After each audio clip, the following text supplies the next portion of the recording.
تو جمعے والے دن اگر عید آ جائے تو صرف عید کی نماز پڑھیں، جمعہ نہ پڑھیں، اس کی جگہ آپ ظہر پڑھیں گے۔ سنن ابی داؤد میں یہ حدیث موجود ہے، اور الموطا امام مالک میں حضرت عثمان غنی رضی اللہ تعالیٰ عنہ کا فتویٰ موجود ہے کہ ان کے دور میں بھی ایک دفعہ جمعے والے دن عید آئی تو انہوں نے کہا جس نے عید پڑھ لی ہے اب وہ جا سکتا ہے، اس کی مرضی ہے چاہے جمعہ پڑھے چاہے نہ پڑھے۔ تو آپ پڑھنا چاہیں تو پڑھ بھی سکتے ہیں، لیکن آپ پہ اوبلیگیشن نہیں ہے۔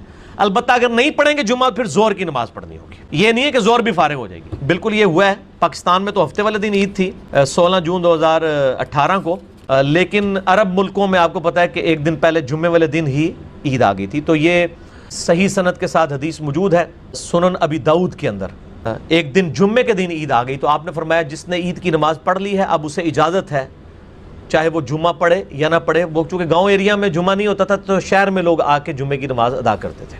آج کل کے تو گاؤں بھی گاؤں نہیں رہے ہیں، وہ شہر ہی بن چکے ہیں کیونکہ کاروباری زندگی ہے وہاں پہ۔ وہاں تو گاؤں میں بھی جمعہ درست ہے، پہلے بھی درست تھا، لیکن مسلمانوں کی اجتماعیت کے لیے کہا جاتا تھا شہر میں آ کے ادا کر۔ اب جو بندہ 8-10 کلومیٹر کا سفر کر کے آیا ہے اونٹ پہ بیٹھ کے، یا ایون آج کے دور میں بھی آئے اور پھر اس کو جمعے کے لیے دوبارہ شہر آنا پڑے، تو نبی علیہ السلام نے فرمایا کہ اب تم جاؤ تو جمعے کی نماز نہیں بلکہ ظہر کی نماز ادا کی جائے گی۔ یہ نہیں ہے کہ جمعہ فارغ ہوا ہے تو ظہر بھی فارغ ہو گئی ہے، وہ 5 نمازیں پوری رہنی ہیں، کیونکہ عید کی نماز تو سنت ہے نا، سنت کی جیسے فرض نماز تو ختم نہیں ہو سکتی۔ جب جمعہ نہیں ہوگا تو آپ ظہر پڑھیں گے۔ جیسے بخاری میں حدیث ہے، ایک دن بارش ہوئی، عبداللہ ابن عباس کہتے ہیں نبی علیہ السلام نے اذان میں یہ چیز ایڈ کروائی، صلو فی الرحال، گھروں میں ہی نماز پڑھ لو۔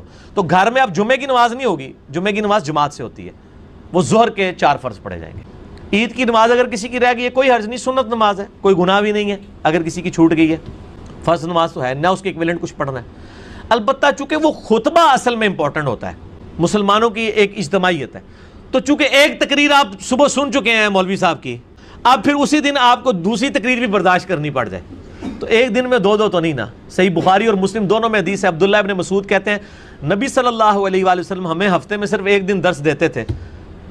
ان کو کسی نے کہا آپ روزانہ میں درس دیں، آپ بڑا اچھا درس دیتے ہیں، تو ابن مسعود نے کہا کہ نبی علیہ السلام بھی روزانہ درس نہیں دیتے تھے، ایک ہی دن دیتے تھے، اس لیے کہ ہم اکتا نہ جائیں۔